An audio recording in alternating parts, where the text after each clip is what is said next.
फजर के बाबा फजर को घर से निकाल देते हैं और कहते हैं कि तुमने इतना बड़ा धोखा दिया है, इतना बड़ा फ्रॉड किया है मेरे साथ। फजर कहती है कि बाबा मैंने ऐसा कुछ भी नहीं किया, लेकिन उसके बाबा कहते हैं कि तुम कह रही हो कि मैंने कुछ नहीं किया।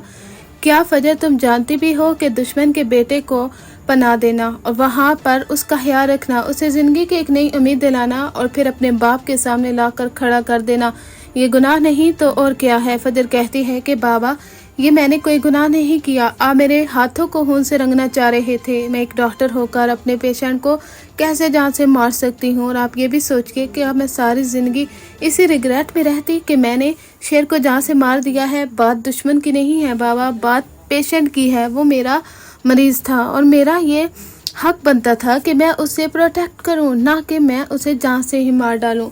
बाबा मैं आपसे माफ़ी मांगती हूँ, आप मुझे माफ़ कर दे, मेरा कोई कसूर नहीं है। लेकिन उसका बाप वो तो उसे बाजू से पकड़कर नीचे लाता है। सारे घर वाले पीछे आ रहे होते हैं, यहाँ तक कि शेर चिल्लाता है कि छोड़ दीजिए फजर को, आप क्या कर रहे हैं फजर के साथ। लेकिन उसके बाबा उनके सर पर एक जू तक नहीं रेंगती और वो कहते हैं कि फजर आज के बाद तुम हमारे लिए मर चुकी हो। और वो ज़ोर से उसे धक्का देते हैं, यहाँ तक कि शेर उसे पकड़ लेता है और कहता है क्या हो गया है आप लोगों को। मैं सोच भी नहीं सकता कि आपकी इतनी अच्छी बेटी जो एक दुश्मन के बेटे का भी ख्याल रख सकती है, तो सोचिए कि उसका अखलाक किस हद तक अच्छा है। आप उसकी तरफ से कैसे बदगुमान हो सकते हैं।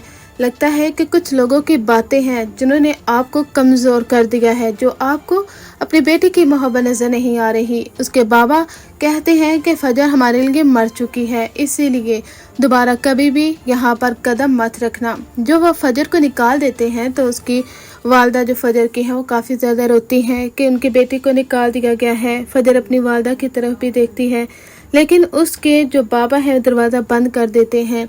यहाँ तक कि उनकी बीवी कहती हैं कि ये सब जरताज की वजह से हो रहा है, इसने आपके जहन में जहर घोल दिया है, मेरी बेटी के खिलाफ हो चुके हैं आप। लोग तो सौतेली बेटियों के साथ ऐसा नहीं करते जो सलूक आप अपनी सगी बेटी के साथ रख रहे हैं। मैं सोच भी नहीं सकती कि आप इस हद तक गिर जाएंगे। लेकिन उनका शोहर कहेगा कि एक बात याद रखना, अगर मुझे मालूम हुआ कि तुम शेर के बारे में जानती थी, तुम्हें सारी हकीकत मालूम थी कि शेर कहाँ है और फजर ने उसे कहाँ पर पनाह दी हुई है, अगर ये सारी हकीकत तुम्हें पहले से मौजूद हुई तो मैं तुम्हें भी छोड़ने में देर नहीं लगाऊंगा। ये सुनकर तो उनकी बीवी दंग रह जाती है।